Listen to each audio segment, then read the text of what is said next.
Welcome to the Social Bee podcast with your host, Louise Brogan. Every week, Louise will be bringing you a podcast all about women entrepreneurs, talking about their challenges, their goals, and inspiring you to either start your own business or grow the business you have. Visit www.socialbni.com to join our community and pick up some lovely freebies to start marketing your business online today. Hello and welcome to today's episode of the Social Bee podcast. Today I am going to talk to you about LinkedIn and personal branding. This was a workshop really that I gave locally in Dublin for the Women in Finance conference recently, just in September 2019. And I thought it would be an ideal topic to talk about on the podcast. Now, obviously, when I run a workshop, you get time for Q&A, and as you can't answer back when I'm recording, if you do have questions about this podcast episode, I'd love to hear from you. So drop me a line, louise@socialbni.com, or send me a message through any of the social media platforms where you'll find me as Louise Brogan on LinkedIn or Social BNI on Facebook and on Twitter. Okay, so personal branding and LinkedIn. So really starting with understanding what branding is all about. And there was a great quote I had on my slides, which was, branding is the promotion of a particular product or company by means of advertising and distinctive design. So how does that relate to the individual? What about your personal brand? What is your personal brand? How do you build your career and your reputation? What do you want to be known for? So when you attend a meeting and people have already heard of you, what do you want them to have thought about you in advance? And one way of doing that is by building up your profile on LinkedIn. And we're going to talk about that slightly later in the podcast episode. I don't claim to be a branding expert, and I'm certainly not one. I will bring on somebody on the podcast who is a personal brand expert in the future, if that's something you'd be interested in hearing about. But really, what I'm talking about today is really your personal brand and how you present yourself on LinkedIn. So how do you present yourself? I like to present myself on LinkedIn really as I am in real life. There's no slang or crude language on my profile, and it's a very professional image that I would have on LinkedIn. And so if you were following me on LinkedIn and connected with me on LinkedIn and decided to hire me to come work with your team, you're not going to get any surprises when I turn up, because I am in person the same as I am online. So how do you present yourself online? Just be very careful of how you do present yourself online. And it's not just the posts you put up yourself, it's the comments that you leave under other people's posts. People are always, they may not be commenting underneath your comment, but they are looking and seeing what you are putting on social media platforms. So just be aware of that and see if any snarky comments or anything that you wouldn't necessarily want somebody to hear you say, don't put it on the internet, don't put it on social media. How do people remember you? I remember I was part of a group of people a couple of years ago, and I remember a person in that group presenting a very professional front, but behind the scenes being really quite rude about the people who were presenting to us. And I have never forgotten that. So, that may be my personality type, possibly, but just think about how you want to present yourself in your career and in your profession and in your business, because people do remember things that you have done and said in the past, and your profile on LinkedIn is one of those places. So just be mindful of what you're putting out there. Are you representing yourself fairly online? What do your social media profiles say about you? And also, have you ever thought about what your social media profiles look like on the different platforms? So I think I've spoken to you about this before. Facebook, people go to connect with friends and family, so it's much more community-based and a bit kind of chilled, I guess. Instagram, people are going there because they want to be inspired. So you've got different messaging on there. Twitter is fast and furious, and it's short tweets going out. But be very careful on Twitter that you don't get into a spat with anybody on that platform. and because it can come back fast and furious at you. But are you consistent across all your platforms? So even though you've got different messaging for the different platforms, would I still recognize your brand? Would I still recognize your personal brand if I was following you on Twitter and we were connected on LinkedIn? So why should you be using LinkedIn? So over 600 million people have a LinkedIn profile, although I need to find out where the statistic comes from, but only about 1% of people are actually actively posting and engaging on the platform. And this morning I had a session, I was working with a one-to-one training session with a barrister here in Belfast. And he said, absolutely that's what he would recognize that scenario, because when he goes onto LinkedIn, he does not see other people really posting.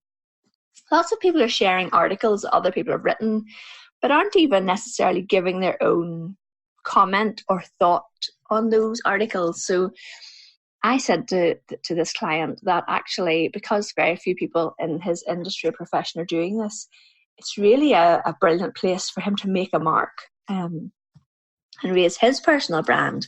So that is something that I help people with. If that's something you're interested in, give me a shout. But LinkedIn allows you to establish yourself as an expert in your field, writing articles about your industry or something that helps your clients, sharing blog posts about your subject that somebody else has written, but you maybe give your own thought leadership on it, and answering questions that your audience have.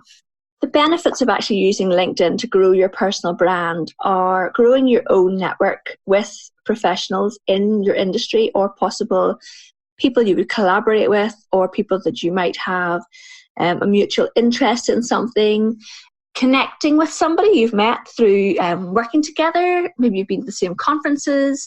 Maybe it's somebody that you used to work with who could be sending you business and referrals. So growing your network, connecting with relevant people, and representing yourself online. So having your own voice online. When you have your personal profile on LinkedIn, even if you work for a larger corporation, you own your own personal profile, and your employer cannot dictate what you share on your personal profile. They can certainly manage what they put on their company page and ask employees to share that across to their networks, but they can't actually tell you what you can or cannot put on your personal profile. I would be mindful of, while I'm working for somebody, I would be mindful of what I put on my personal profile, but they don't actually have any control over that. But again, if you want to be raising your personal brand as a professional, you're not going to be putting anything detrimental, hopefully, about your employer on there. So how do you actually do all of this? You need to set up your profile, first of all, and you need to think about your photograph. What does your photograph say about you? Is it showing the professional person that you are? Go and have a little look at your LinkedIn profile and say, is this presenting me properly on this platform? Next, you want to think about what your headline is. What is your headline saying about you? If I saw you comment on my post, would I know straight away who it is that you work with and who you help? So have a think about your headline. Again, that's something I help people with. And if you want help with that, do give me a shout. Okay. And the second thing is to think about the key things points to include in your profile is your profile picture, your headline, a good banner image, your background summary, which is your about section. And if you have a look over at my about section on LinkedIn, you'll see that it is written in a way, first of all, it's in the first person. Second of all, it is nice and separated out into small paragraphs. I have got bullet point sections and it's nice and easy to read. I've talked about this many times in the podcast. Having white space when you look at a computer screen really helps the human brain to take on what's being said. So if your about section is just one big clump of text, people are just going to skip right through it. Whereas if you have it broken up into smaller paragraphs, it's much easier to read and people will actually read it and digest what you've got in there. You also want to have in your personal profile some of your employment history and maybe the schools or universities that you went to as well. Once you have your profile all set up, the next thing is to actually start posting on LinkedIn. And I'd love to hear from you if that's something you are not doing, because I'd love to know the reason why. Did you start posting and not get any response? Are you fearful of posting for not sure what people are going to think about what you say? Are you afraid people are going to find out you're not the expert you say you are? I'd love to hear from you the reasons why you're not posting, because I would like to see you start posting. So you're going to post updates and start commenting on other people's posts. And even if you don't want to do your own updates, at least get on there and start commenting on other people's stuff to at least raise your own visibility in front of your network and theirs. It's such an opportunity to make your mark because so few people are actually doing it, that if you are active on that platform, you can really get in front of a lot of people. So once you've started posting your updates and you get comfortable writing comments on other people's stuff, the next step is to start creating your own content. And I have an article that I wrote for Social Media Examiner about writing LinkedIn articles, which I'll put in the show notes if you want to go and have a read of that article. But writing articles on LinkedIn allows you to become a thought leader in your industry.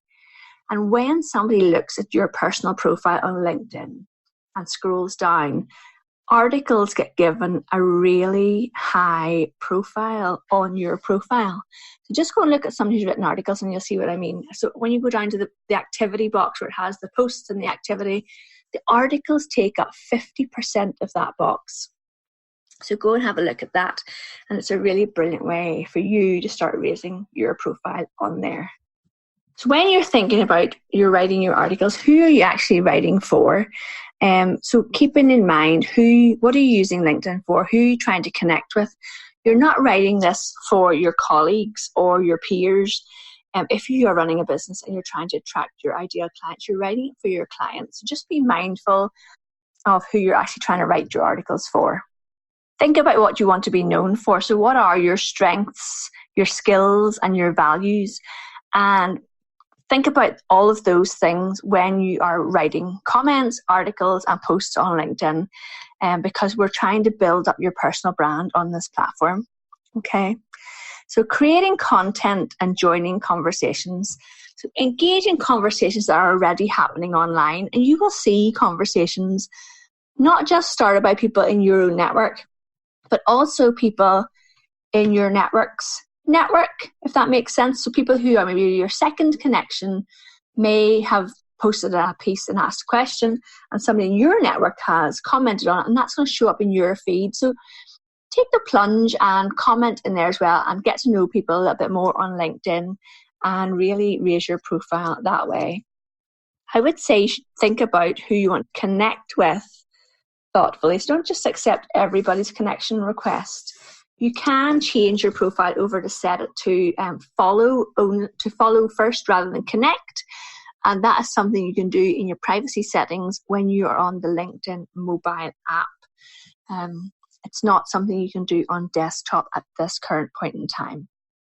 When I put a post up about, I called it From Clueless Craft Shop Owner to Downing Street, and it was talking about a talk that I did here in Belfast that was a bit outside my comfort zone. And I talked about how I had gone from building my craft shop business, which made no money, to switching to social media training and ending up going to 10 Downing Street. And that post had over 11,000 views in its feed.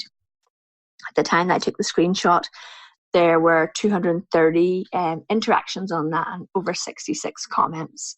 So start conversations on there and engage in conversations with people in your network and conversations that they are having. Do be careful about protecting your brand on LinkedIn. So be careful about what you share online. Personally, I don't really get in. Well, I don't get into any discussions about politics on my social media when I'm on there as a business owner. So what I mean by that is, you're never going to see me discussing Brexit on LinkedIn, for example, or on my Facebook business page. What I have in my Facebook personal profile may be completely different, but when I'm on there, I'm only engaging with my own friends and family, although you wouldn't see that much of a big difference, to be quite honest.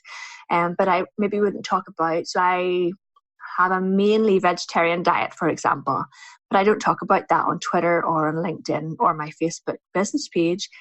But yes, I might share recipes on my personal Facebook profile. So just be careful about what you're sharing online. Are you really representing